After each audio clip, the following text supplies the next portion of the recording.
Technology की इस नई दुनिया में इस वीडियो में हम आपको बताने जा रहे हैं कंस्ट्रक्शन के काम में इस्तेमाल होने वाली कुछ ज़बरदस्त और एडवांस मशीन्स के बारे में, जिनके काम को देखकर आप पूरी तरह से हैरान रह जाएंगे। तो चलिए बिना किसी देरी के वीडियो शुरू करते हैं। ये है मिक्सिंग बकेट। ये कंक्रीट को मिक्स करने की एक एडवांस मशीन है जो कि महज कुछ ही मिनट्स में कंक्रीट को मिक्स करके उसका पेस्ट तैयार कर देती है। ये मशीन अपने आप ही कंक्रीट और मिट्टी को अपने अंदर लोड कर लेती है और फिर एक वर्कर द्वारा इसमें सीमेंट और पानी को इसकी ज़रूरत के हिसाब से इसमें डाला जाता है। इसके बाद ये मशीन कंक्रीट को मिक्स करने का काम शुरू कर देती है और कंक्रीट को अच्छे से मिक्स करते हुए ये मशीन इसका एक पेस्ट बना देती है और फिर इस पेस्ट का इस्तेमाल कहीं भी इजीली किया जा सकता है। ये है कर्ब रोलर। इस रोलर का इस्तेमाल सड़क के किनारों पर बारिश के पानी को निकालने की नालियाँ बनाने के लिए किया जाता है। इसमें एक बड़े रोटेटिंग रोलर का इस्तेमाल किया जाता है जो कि लगातार घूमते रहता है और इस रोलर को दो वर्कर आगे की ओर धीरे धीरे खींचते रहते हैं और दो वर्कर इसमें आगे की तरफ से कंक्रीट का मिक्सचर भी डालते रहते हैं। ये कंक्रीट लगातार रोलर के नीचे आकर दबते जाता है और नाली की शेप लेते जाता है। इसी तरह से इस मशीन के द्वारा सड़क के किनारों पर जल्दी जल्दी नालियों का निर्माण किया जाता है। ये है गैप मैस्टिक। ये भी एक कमाल की मशीन है जो कि सड़कों में आए क्रैक्स को रिपेयर करने का काम करती है। इसे इस्तेमाल के लिए इसके कंटेनर में सबसे पहले डामर का पेस्ट लिया जाता है और फिर इस कंटेनर को धीरे धीरे करके इन क्रैक्स के ऊपर चलाया जाता है। इनके ऊपर इस कंटेनर को चलाने से सड़क के बीच में मौजूद गैप में डामर का ये पेस्ट भरते जाता है। इस तरह से इस कंटेनर में डामर के पेस्ट को भरकर 2-3 बार इन क्रैक्स के ऊपर चलाया जाता है, जिससे ये क्रैक्स पूरी तरह से रिपेयर हो जाते हैं। ये है जैक हैमर। इस एडवांस मशीन का इस्तेमाल फ्लोर पर लगी टाइल्स को हटाने के लिए किया जाता है। ये एक पावरफुल इलेक्ट्रिक मशीन है। ये मशीन मजबूत से मजबूत परमानेंट टाइल्स को फ्लोर से आसानी से हटा देती है और इसमें आगे की तरफ एक छेनी लगी है। ये छेनी वाइब्रेट करते हुए टाइल्स पर साइड से प्रेशर डालती है, जिससे ये टाइल्स एक झटके में ही फ्लोर से उखड़ जाती है। यह है 2.9। दीवारों पर प्लास्टर के काम को जल्दी से निपटाने के लिए इस एडवांस मशीन का इस्तेमाल किया जाता है। ये एक ऑटोमेटिक प्लास्टरिंग मशीन है। इसके काम को देखकर आप पूरी तरह से चौंक जाएंगे। इस मशीन को इस्तेमाल के लिए इसमें सबसे पहले इसे दीवार के पास सेट किया जाता है, फिर इसके कंटेनर में पहले से बना बनाया प्लास्टर डाला जाता है और फिर इस मशीन का एक बटन प्रेस करने के बाद ये मशीन दीवार पर प्लास्टर लगाने का काम शुरू कर देती है। आप देख सकते हैं कि कितनी सफाई से ये मशीन दीवार पर प्लास्टर को लगाते जा रही है।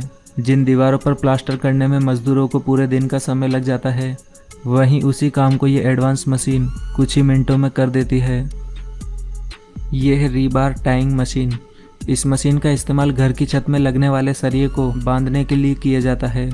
ये मशीन दिखने में छोटी है पर यह काफ़ी एडवांस है। ये मशीन 2 सेकंड के अंदर ही सरियों को आपस में बांध देती है। ये बैटरी से चलने वाली एक रिचार्जेबल मशीन है और इसमें अंदर की तरफ वायर का एक बंडल लगा है और इस मशीन का एक बटन दबाते ही ये मशीन इस वायर से सरियों को बांध देती है। आपको बता दें कि ये मशीन 1 घंटे के अंदर 1000 से भी ज़्यादा सरियों को आपस में बांध सकती है। ये है पेवर लेइंग मशीन। ये मशीन एक एडवांस पेवर लेइंग मशीन है जो कि कंक्रीट ब्रिक्स को ज़मीन पर बिछाने का काम करती है। ये मशीन कंक्रीट ब्रिक्स के एक पूरे ब्लॉक को ही उठाकर ज़मीन पर बिछा देती है। जैसे ही ये मशीन कंक्रीट के एक पूरे ब्लॉक को उठाकर लाती है तो इसके आगे खड़ा एक वर्कर इसे सही पोजीशन पर रखने में इसकी हेल्प करता है और फिर एक हथौड़ी की मदद से ये वर्कर इन कंक्रीट ब्रिक्स को अच्छे से सेट भी कर देता है। इस तरह से ये मशीन ज़मीन पर काफ़ी तेज़ी से कंक्रीट ब्रिक्स बिछाने का काम करती है। यह है प्रोबस्ट टूल। ये एक कंक्रीट ब्रिक स्प्लिटर टूल है। अक्सर आपने देखा होगा कि कंक्रीट ब्रिक्स को बिछाने के बाद कोनों पर से ये अच्छे से सेट नहीं हो पाती और इनके कोनों पर कुछ जगह गैप रह जाता है। इसी गैप को अच्छी तरह से फिल करने के लिए इस टूल के द्वारा इस गैप का नाप लिया जाता है और फिर इस लिए गए नाप के अकॉर्डिंग ब्रिक्स के ऊपर निशान लगाए जाते हैं और फिर निशान लगाए गए इन ब्रिक्स को एक एक करके इस ब्रिक स्प्लिटर टूल की मदद से तोड़ दिया जाता है और फिर इन टुकड़ों को इन गैप में अच्छी तरह से भर दिया जाता है, जिसके बाद ये दिखने में भी काफ़ी अच्छे लगते हैं। यह है सैंड मास्टर। यह भी एक काफ़ी एडवांस मशीन है जो कि प्लास्टिक बैग्स में मिट्टी को भरने का काम करती है। ये एडवांस मशीन एक साथ 20 प्लास्टिक बैग्स में मिट्टी भर सकती है। इसमें सबसे पहले कुछ वर्कर्स द्वारा इस मशीन के बकेट पर इन प्लास्टिक बैग्स को फिक्स किया जाता है इन बैग्स को इस मशीन के बकेट पर इस प्रकार फिक्स किया जाता है कि इनके मुंह ऊपर की तरफ खुले रहते हैं और फिर इस मशीन के बकेट को मिट्टी में चलाया जाता है, जिससे ये मिट्टी इन बैग्स में अच्छी तरह से भर जाती है। फिर ये मशीन इन बैग्स को नीचे की तरफ एक झटके से छोड़ देती है, जिनसे इन सभी बैग्स में लगे धागे खिंच जाते हैं और इनके मुंह ऑटोमेटिक ही बंद हो जाते हैं। ये है BMM 300। ये एक ऑटोमेटिक ब्रिक मेकिंग मशीन है जो कि ब्रिक्स बनाने के सारे पुराने तरीकों को पीछे छोड़ चुकी है। ब्रिक्स बनाने के लिए इस मशीन के ऊपर लगे कंटेनर में ब्रिक बनाने का रॉ मटेरियल डाला जाता है और फिर ये मटेरियल इस कंटेनर से धीरे धीरे इसके रोटेटिंग व्हील में आते रहता है। इस रोटेटिंग व्हील में ईंट की शेप के छोटे छोटे कई फ्रेम्स लगे हैं जिनमें ये मटेरियल ईंट की शेप लेते जाता है और फिर ये ईंट एक एक करके ज़मीन पर बिछती जाती है। आपको बता दें कि ये एडवांस मशीन 1 मिनट के अंदर 400 से ज़्यादा ईंटें बना सकती है। ये है प्लास्टर लेइंग टूल। ये भी एक काफ़ी एडवांस टूल है जिसका इस्तेमाल बड़े बड़े कंक्रीट ब्लॉक्स के बीच में प्लास्टर लगाने के लिए किया जाता है।